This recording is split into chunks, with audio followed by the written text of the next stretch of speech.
ನಮಸ್ಕಾರ. ನಾನು ಡಾಕ್ಟರ್ ಸಮರ್ಥ ರಾವ್. ಹಿಂದಿನ ಸಂಚಿಕೆಯಲ್ಲಿ ಊಟ ಮಾಡಿದ ಮೇಲೆ ಬಾಯಿ ಹೆಂಗೆ ಮುಕ್ಕಳಿಸ್ಕೊಬೇಕು, ಯಾರ್ಯಾರು ನೆನೆಸ್ಕೊಬೇಕು ಅಂತ ತಿಳಿಸ್ಕೊಟ್ಟೆ. ಈ ಸಂಚಿಕೆಯಲ್ಲಿ ಅದು ನಂತರ ಏನು ಮಾಡಬೇಕು, ಆಯುರ್ವೇದ ಏನು ಹೇಳುತ್ತೆ, ಊಟ ಆಗಿದ್ಮೇಲೆ 100 ಹೆಜ್ಜೆ ಇಡಬೇಕು. ಅವನು ಯಾತಕ್ಕೆ ಮಾಡಬೇಕು ಅಂತಲೂ ಕೂಡ ಇದಕ್ಕೆ ಅವನು ರೀಸನ್ ಕೊಟ್ಟಿದ್ದಾನೆ.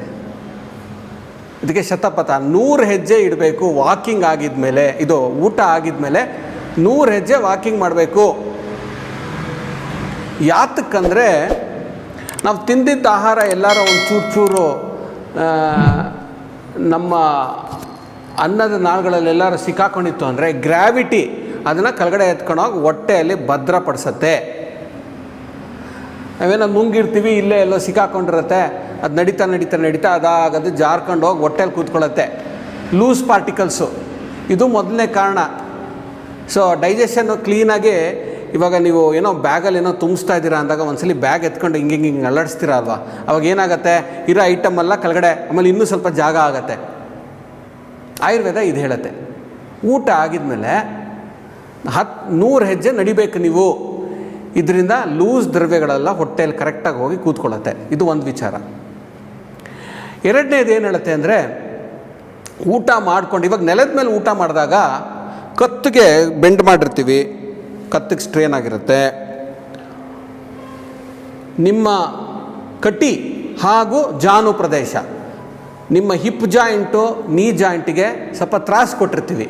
ಯಾಕಂದರೆ ಬರೀ ಕೂತ್ಕೊಂಡು ಊಟ ಮಾಡೋದು ಎಲ್ಲ ನೀವು ಈ ಮಠದಲ್ಲೋ ಅಥವಾ ಮದುವೆಗಳಲ್ಲಿ ಕೆಲವು ಸಲ ನೆಲದ ಮೇಲೆ ಕೂತ್ಕೊಂಡು ಊಟ ಮಾಡಿದಾಗ ಏನಾಗುತ್ತೆ, ತುಂಬ ಐಟಮ್ಸ್ ಬಡಿಸಿರ್ತಾರೆ, ಒಂದು ಅರ್ಧ ಗಂಟೆ ಮುಕ್ಕಾಲು ಗಂಟೆ ಹಂಗೆ ಕೂತ್ಕೊಂಡಿರ್ತೀರ. ಆ ಜಾಯಿಂಟ್ಸು ಎಲ್ಲ ಸ್ವಲ್ಪ ಟೈಟಾಗಿ ಕೂತ್ಕೊಂಡ್ಬಿಟ್ಟಿರುತ್ತೆ.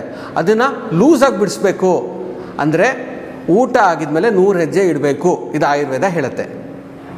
ಸುಮಾರು ಜನ ಡಾಕ್ಟ್ರೇ ನೆಲದ ಮೇಲೆ ಕೂತ್ಕೊಂಡ್ಬಿಟ್ರೆ ಮಂಡಿ ನೋವು ಜಾಸ್ತಿ ಆಗುತ್ತೆ ಇದು ಅಂತೆಲ್ಲ ಹೇಳ್ತಾರೆ. ಅಂಥವ್ರು ಏನು ಮಾಡಬೇಕು, ನೆಲದ ಮೇಲೆ ಕೂತ್ಕೊಂಡು ಊಟ ಮಾಡಿ ಅಥವಾ ಕೂತ್ಕೊಂಡು ನೆಲದ ಮೇಲೆ ಕೂತ್ಕೊಂಡು ಪೂಜೆ ಗೀಜೆ ಎಲ್ಲ ಮಾಡಿದ ಮೇಲೆ ಎದ್ದು ನಿಂತ್ಕೊಂಡು ಒಂದು 100 ಹೆಜ್ಜೆ ಹಾಕಿ.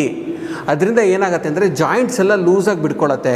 ಇಷ್ಟೇ ಕಾರಣ ಕೊಟ್ಟಿರೋದವನು 100 ಹೆಜ್ಜೆ ಯಾಕೆ ಇಡಬೇಕು ಅಂತ, ಡೈಜೆಷನ್ ಚೆನ್ನಾಗಾಗೋದಕ್ಕೆ ಹಾಗೂ ಜಾಯಿಂಟ್ಸು ಎಲ್ಲ ನಾವು ಬೆಂಡ್ ಮಾಡಿ ಹಿಂಗೆ ಕೂತ್ಕೊಂಡಿರ್ತೀವಲ್ಲ ಅದನ್ನೆಲ್ಲ ಲೂಸಾಗಿ ಅದನ್ನು ಫ್ಲೆಕ್ಸಿಬಲ್ ಮಾಡೋದಕ್ಕೆ ಅವನು 100 ಹೆಜ್ಜೆ ಇಡಬೇಕು ಊಟ ಆಗಿದ್ಮೇಲೆ ಅಂತ ಆಯುರ್ವೇದ ಹೇಳುತ್ತೆ. ಮತ್ತೊಂದು ಏನು ಹೇಳುತ್ತೆ ಅಂದರೆ, ಊಟ ಆಗಿದ್ಮೇಲೆ ಯಾವನು ಕೂತ್ಕೊತಾನೆ, ಇವಾಗ ಊಟ ಮಾಡ್ತಾನೆ ಕಂಪ್ಯೂಟರ್ ಮೇಲೆ ವರ್ಕ್ ನಡೀತಾ ಇರುತ್ತೆ ಅಂಥವ್ರಿಗೆ ಹೊಟ್ಟೆ ಬರುತ್ತೆ. ನಿಮಗೆ ಹೊಟ್ಟೆ ಬರಬಾರ್ದು ಅಂದರೆ ಊಟ ಆಗಿದ್ಮೇಲೆ 100 ಹೆಜ್ಜೆ ಹಾಕಿ. ಇದರಿಂದ ಪಾಟ್ ಬೆಲ್ಲಿ ಅಂತಾರೆ, ಅದು ಹೊಟ್ಟೆ ಮುಂದೆ ಬಂದುಬಿಡುತ್ತೆ. ಅದಕ್ಕೆ ಬಿಯರ್ ಬೆಲ್ಲಿ ಅಥವಾ ಪಾಟ್ ಬೆಲ್ಲಿ ಅಂತ ಕರೀತಾರೆ. ಅದು ಹೊಟ್ಟೋಗುತ್ತೆ. ಅದು ಹೋಗಬೇಕು ಅಂದರೆ ಊಟ ಆಗಿದ್ಮೇಲೆ 100 ಹೆಜ್ಜೆ ಹಾಕಿ. ಅದು ತುಂಬ ಇಂಪಾರ್ಟೆಂಟು.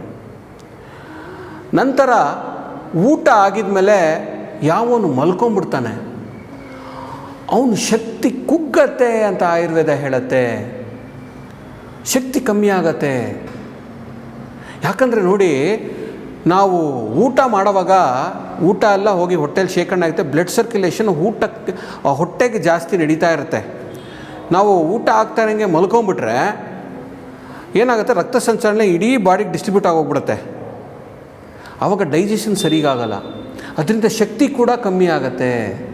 ಆಯುರ್ವೇದ ಹೇಳುತ್ತೆ, ಊಟ ಆಗ್ತಾರಂಗೆ ಇಮಿಡಿಯೇಟಾಗಿ ಮಲ್ಕೊಂಬಿಡ್ಬಾರ್ದು. ಊಟ ಆಗ್ತಾರಂಗೆ ಹಾಗೆ ಹೋಗಿ ಹಾಸಿಗೆ ಮೇಲೆ ಮಲ್ಕೊಳ್ಳೋದು ಮಾಡೋಕ್ಕೆ ಹೋಗಬಾರ್ದು, ತುಂಬ ಕೆಟ್ಟದು.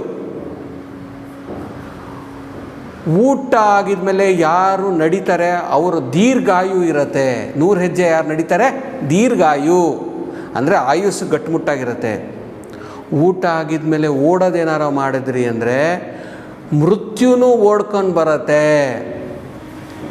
ಮಕ್ಕಳಿಗೆ ಸ್ಕೂಲಿಂದ ಬಂದಿರ್ತಾರೆ, ಫಸ್ಟ್ ಗಬ ಗಬ ಗಬ ಗಬ ಅಂತ ಊಟ ತಿನ್ನಿಸ್ಬಿಡೋದು. ಪಾಪ ಆ ಮಗು ಆಟಾಡಬೇಕು ಅಂತ ಬ್ಯಾಟು ಬಾಲು ಎಲ್ಲ ಕೈಯಲ್ಲಿ ಇಟ್ಕೊಂಡಿರುತ್ತೆ, ನಾನು ಹೋಗಿ ಆಟಾಡಬೇಕು ಅಂತ. ಆವಾಗ ನೀವು ಗಬ ಗಬ ಅಂತ ತಿನ್ನಿಸ್ತೀನ, ಅದು ತಿಂದಿದ್ಮೇಲೆ ಹೋಗಿ ಆಟಾಡು ಅಂತ. ಅದು ತಪ್ಪು. ಮಗು ಊಟ ತಿನ್ನಿಸಿ ಒಂದು ಸ್ವಲ್ಪ ಹೊತ್ತು ರೆಸ್ಟ್ ಮಾಡಿಸ್ಬೇಕು, ಆಮೇಲೆ ಆಟ ಆಡೋಕ್ಕೆ ಕಳಿಸ್ಬೇಕು. ಇದು ತುಂಬ ಇಂಪಾರ್ಟೆಂಟು. ಓಡಬಾರ್ದು, ಊಟ ಆಗಿದ್ಮೇಲೆ ಓಡಬಾರ್ದು.